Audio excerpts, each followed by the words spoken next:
Welcome to the Breakfast Leadership Show, where we explore the realities of leadership, decision making, and building organizations that perform under pressure. Your host, Michael D. Levitt, is the creator of the Breakfast Leadership Operating System, a framework designed to help organizations improve decision clarity, strengthen leadership alignment, and reduce the execution friction that slows teams down. Each episode features conversations with leaders and experts navigating the challenges of leading in today's complex world. Welcome Let's get back. I've started. got Brian Fielkow on the line. Brian, how are you? I'm doing great, thank you. Really looking for this conversation. You've got a new book out. You've written other books, of course. We'll talk about that as well. But why don't you share a little bit about yourself, and then we're going to jump into this very important conversation. Well, thanks, Michael. Thanks for having me. So my name is Brian Fielkow. I spent most of my career, I began my career practicing corporate law. Don't hold that against me, okay? But I spent most of my career owning, leading, growing companies. And now I help others do the same. Also work with an organization, foreign organization called Acrisure, which I lead the risk resources team. So I'm continually seeing companies and helping them, better manage risk, entrepreneurial businesses that are focused on growth, but also need to be playing defense as well. Yeah, he's got an amazing career, and no, I won't hold that against you. I have a lot of close personal people in my life that are in law and in healthcare and finance, every industry. So we're all just trying to make it easier for all of us. So one of the things we talked about a little bit in the pre-show is, obviously your background, executive leadership and all of that, but you took a liking to safety. And walk us through that, because I'm not saying that executives don't care about safety. I certainly hope that they all do, but your interest went much deeper into it. So, walk us through what that looked like, and especially in the early days of your career when you really started to narrow in on it, going, okay, this is not something that is separate. This is something that should be part of the DNA of an organization. Yeah, I mean, early in my career, I probably had a very traditional approach, a traditional view of safety that obviously it was important, but you invested in a safety department, a safety director, as long as you could check the boxes with OSHA or the DOT or whomever was regulating you, you were okay, And as my career went on, I came to see it as a lot more than that, right? It's something that the leaders, that the C-suite, that the boardroom cannot and should not delegate. That safety is part of robust enterprise risk management. And kind of the irony is that your safety professionals, if you have them on your team, are really important. They can teach, train, coach, mentor, but they can't necessarily execute on safety. The execution of safety has to belong to operations. So if you've got kind of this culture where safety is delegated, if I went to your organization and said, and asked 100 people who's responsible for safety, and they all said, well, the safety director or the safety department. Wrong. I am, we all are. But at the end of the day, operations teams are the ones with their hands on the levers, making hundreds of mission critical decisions every moment. So I saw it as being something more holistic that had to start from the boardroom and the C-suite. The best example, in maybe not so recent history anymore, but is when Paul O'Neill took over in the maybe late 1980s as the CEO of Alcoa. Alcoa was not doing well. First meeting with his investors, he said, I intend to aim for 0 incidents. If you want to know how Alcoa is doing, look at our safety numbers. He got it. He understood that safety was at the foundation of profitability. It was the foundation of operational excellence. And he set, I think, a tone that a lot of us just can only try to emulate. But if you look at Alcoa's performance, up, I think, 6 or 7 times during his tenure, he was able to prove the bottom line business implication. And of course, it's the right thing to do for your employees, for the public. It's one of those things where it's the right thing to do. It's a bottom line, hardcore business decision. That's how I started to run my company. And we wound up attracting value aligned customers. Now, I'm not saying price isn't important. Price is important. But I was looking for customers that actually vetted their vendors, right? That made sure that they were competing from a pool of people that made the same investment. So best in class, competing against best in class companies was no problem. competing against ones that kind of broke every rule and went on the low price, we just decided, you know what, that's not for us.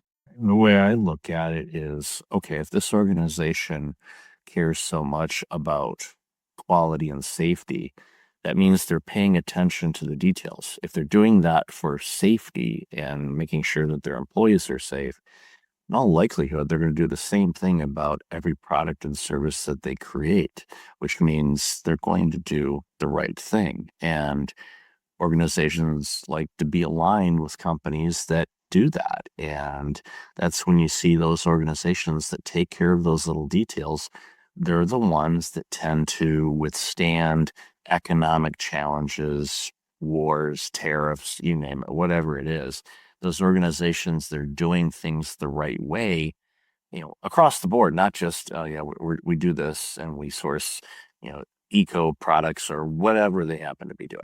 But if they're taking care of the little details correctly, that's it's again, it's a DNA. It becomes a core principle of the organization and not just a department or a committee. And when they do that, it creates better quality both internally and externally, and you also bring in better people. And again, I'm not knocking anybody, but what I find is when you have an organization like this, like, okay, we strive for excellence, we strive for zero incidents. That's an organization like, okay, well, they're actually going to take care of me, and I'm not going to get my foot ran over by a forklift truck or whatever the case may be. It just, again, it's like, okay, they actually pay attention to the details here, and they're not just aimlessly going about their business, and they've been successful to this point. But as we all know, when economic times start to get challenging, it starts to flush out those poor performers, and the cream rises to the top. Absolutely. I mean, can you imagine a company that's chronically unsafe, but that's chronically productive and profitable? It doesn't exist. Look, bad things can happen to the best companies, right? I mean, there's an inherent risk in what we do, but at the end of the day, you just you can't have uncured safety issues that look the other way. And, you can get lucky for a quarter, you can get lucky for a year, but long term, it just doesn't exist. And when you talk about as the economy ebbs and flows, well, cost is always important. And the impact that poor safety has on tangible costs, like your insurance, your insurance underwriters are looking at this. But what you said about employee morale, I mean, what's the cost of high turnover? What is the cost in an organization to replace people? What does it cost when your reputation is of a place I don't want to work? Now let's flip that, right? Great employees tend to stay. They tend to be mentors to other new employees. They tend to propagate that culture. So absolutely, look, nobody's batting 1,000 here. We're not working to attract every employee. We're working to attract and retain the best. And then they tend to be your leading advocates to attract and retain other similarly minded employees. You want employees that are value aligned. One thing I'll say is, I'll advise companies is it's easy to hire for technical skills, and it's necessary. Can you drive that truck? Can you operate that earth mover, right? You've got to be technically capable. But that's just the start. Now, are you value aligned? And your best employees are where both boxes are checked. They're value aligned and they're technically excellent. And those are the ones that you want to keep. And safety really is a key. You're not just talking to the employee. Remember that. You're talking to their family. It's about getting families involved and letting the loved ones at home know that, look, nothing's more important. Sure, business is important, service is important, the customer is important, but nothing at the end of the day is more important than getting your loved one home in the same condition they walked in, right? It's just a matter of respect. And I think a lot of times our frontline employees don't necessarily get enough respect, but the best way you can respect them and their families is to put them and their health and their safety first. Everything else has a way of falling in place. We agree. And I used to run primary care clinics earlier in my career. And one of the things they did was I would work with the clinicians. And if they ever came up with an idea or a suggestion to make things safer or more efficient, or if they brought up a concern, we addressed it. If I could have addressed it yesterday, I would have, but we do it almost immediately. And what that did was set a tone of, okay, we actually are seeing this, not just from we went to a committee meeting and somebody said something, but no, we actually recognized an issue, addressed it, took care of it, and that let everyone know that this is of who we are, and you guys are the eyes and ears. Using lean methodology. It's like, yeah, I'm over here in the office. You guys are in the clinic. I may not see things, but you're seeing them. So you're my eyes and ears. So let me know how to do this. And it helped with retention. It showed that no, I want you guys to be safe because I want you guys to be the best clinicians you can be to help our community get healthier. It has a ripple effect. It makes it safe for everybody, and it makes a really good ideal place for all involved to be able to accomplish what we need to accomplish because it's the right thing to do. But again, it was a natural component of it. It wasn't okay, well, let's think about this. No, it was just it ebbs and flows with everything else we're doing. It's like, okay, we want to implement this. Okay, what does that do? Is there any health and safety risks that we have to consider by doing this? Okay, is this the right equipment for it? Do we have everything we need to make sure that no one gets injured if we deploy this machine? Do we need to re-insulate the walls to, add any type of, diagnostic equipment? What kind, what are the radiation levels that this thing creates? All these things are, before we go forward, it's like, okay, we've got to make sure that everything is safe for everybody involved. And that was not a after effect. That was, ongoing as we're considering doing something. It just was part of what we did.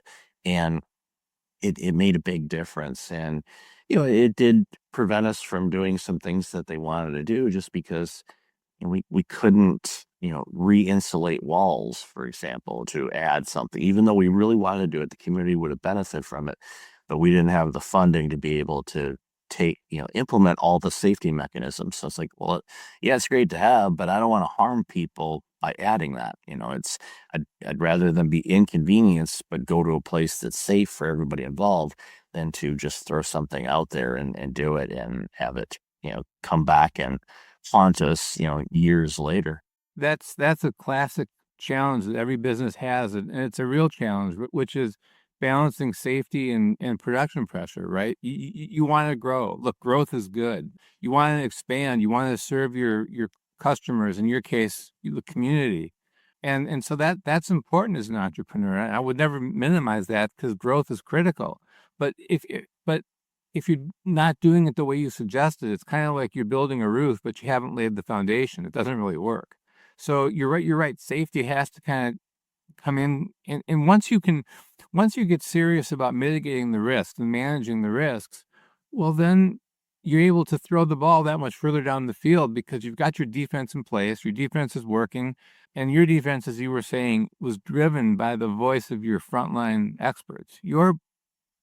People tend to say, well, I need to bring in a bunch of consultants to tell me. And sometimes that's true. But a lot of times, listen to the voice of your front lines. They are your experts. They know where the risks are. The problem is a lot of times we walk into a conference room, we think we're the smartest men and women in the room. Really, the smartest people might not be in the room. And so the more you can harness the power of your front lines, let them show you where the risks may be, you can get to a better result. And then when you let them know, I heard you and I've addressed the risks, the level of motivation, the morale goes up because they know they were heard, and maybe their past 5 employers never gave them the time of day. What you're doing is way beyond just mitigating risk. You're building culture. Yeah, right. I was able to retain and bring on people, and when I took over the environment, it was quoting the board chair, a talk successful. And I went, sure, I want to go work there. And I turned it around. How? I just listened to people. I made them feel heard and valued.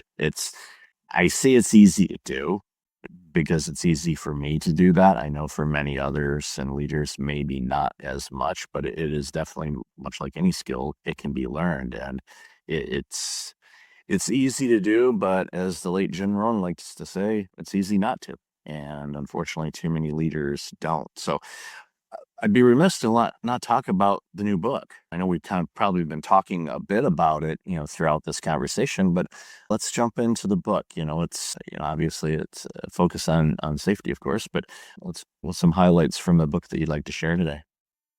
Yeah, so the new book is called Making Safety Happen, and it was really written for, leaders. In other words, it's not a technical safety manual by any stretch. It's for executives and leaders throughout all levels of an organization who are charged with leading companies safely, productively, profitably, all of the above. So the book is divided into some different sections, right? First of all, your role as a leader, how you show up. Then it talks about employee engagement, how to make sure that your whole team is pulling in the same direction. And then the critical role of process, because without process, it's impossible, right? You have to have clear, understandable process. Most of the time, the problem isn't lack of process, it's lack of understandable process. And then we talk about accountability, what that means, not just, we think traditionally about accountability of holding our employees accountable, which I talk about, but I also talk about the need to hold the organization accountable, right? In other words, a company, an organization can cause that injury, that crash as easily as an individual. And then at the end, we talk about resilience. No matter how good your systems are, you're going to encounter adversity. And when that happens, how do you lean into it? How do you build a stronger, smarter organization?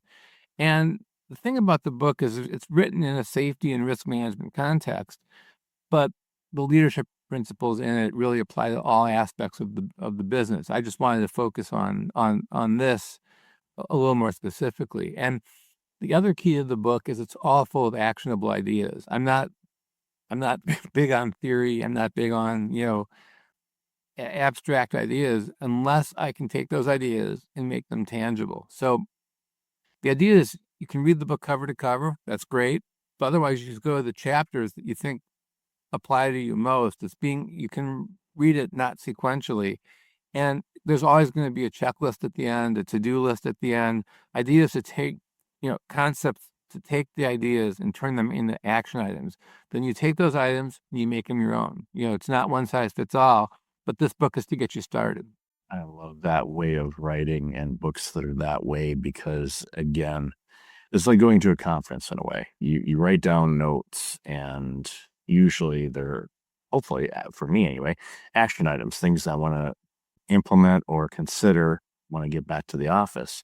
And when you have a book like yours, where it's like, okay, I think we're weak on this, or maybe we could use some improvement on this.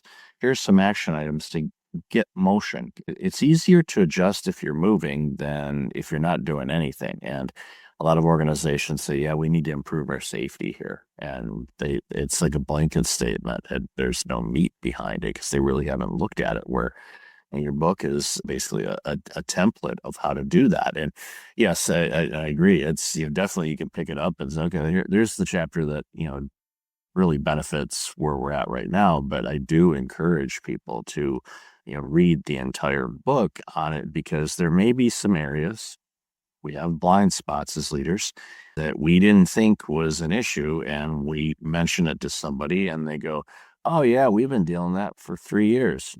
Why didn't anybody say? Well, we didn't think it was a big deal. Oh, yeah, maybe it is.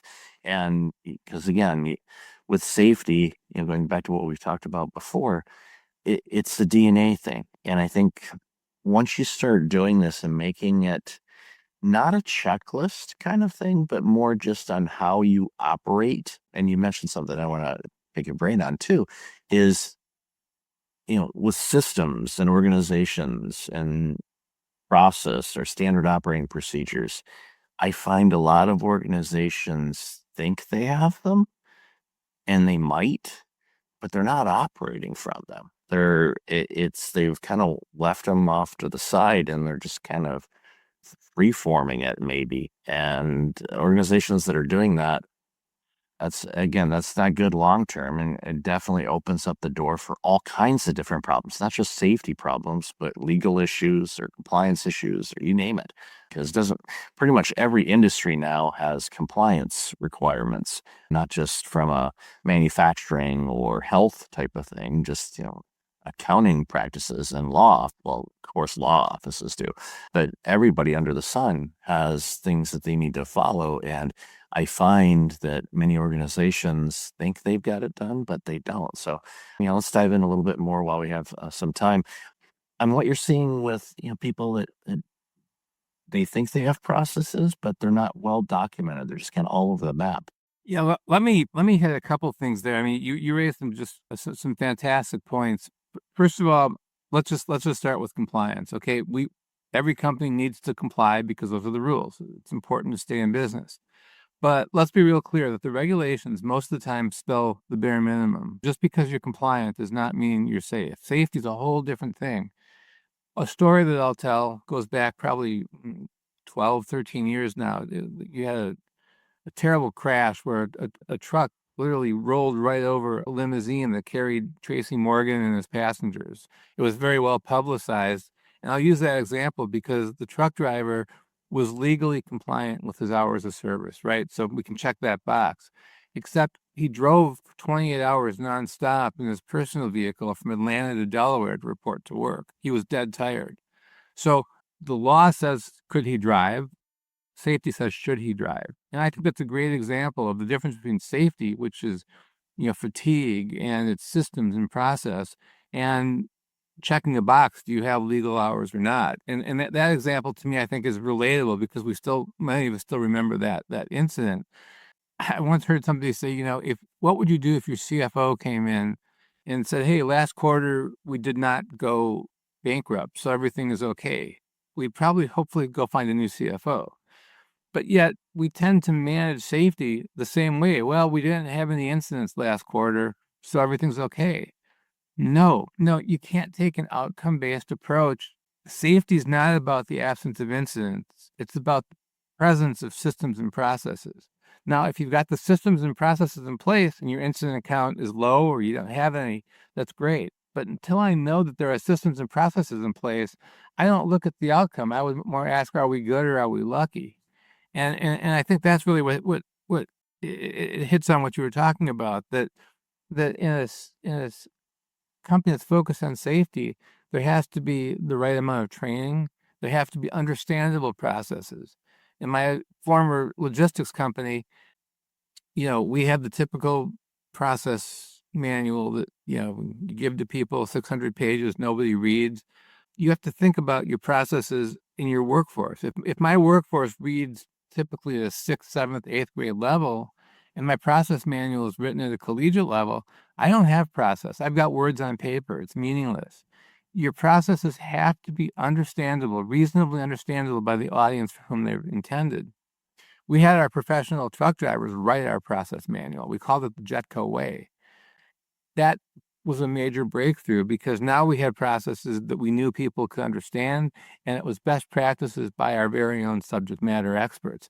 So just, having a process manual and letting it sit on the shelf or in the hard drive these days collecting dust doesn't do you any good. It has to be living, breathing. You've got to train to it. But the most important thing is it's got to be simple and understandable by the intended audience. Again, otherwise you really don't have effective process. You've got to focus on the process and the systems that new people can come into, that can be trained to, that's not dependent on any one person or small group of people in order to really have it permeate through your culture. But, that's not true of just safety. That's true of your production methods. That's true of how you run the business. And again, are we just throwing the ball down the field and hoping somebody catches it, or do we have a disciplined system in place? I think that's where the key word there is discipline. And it's if you do it the right way, it's going to help you no matter what you're doing. Doesn't matter if you're producing something or making sure that you're, not only checking all the boxes, but and that Tracy Morgan example is a great one. It's like, yeah, okay, yeah, drive time, yeah, they're ready, but they just drove, a full day and some change, and they're wiped out. They shouldn't be driving a truck. They need to have some rest. So, Brian, I love this conversation. Where can people find out more about you, get the book, and anything else you'd like to share? So the book is available on all major retail outlets online. It's available in hardcover, audiobook, and electronic book. So however you prefer to read or listen, it's there. You can reach out to me, Brian, at brianfielkow.com, or my website is also brianfielkow.com.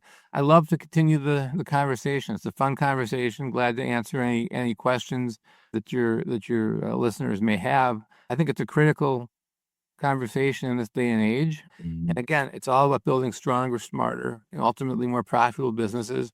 And but we do that by putting our employees and members of the public first. Here, here. Completely agree with that. And I'll make sure to have all that information in the show notes. So, Brian, thank you so much for your time today. Really enjoyed our conversation and love the work you're doing. Thanks for listening you. to the Breakfast Leadership Show.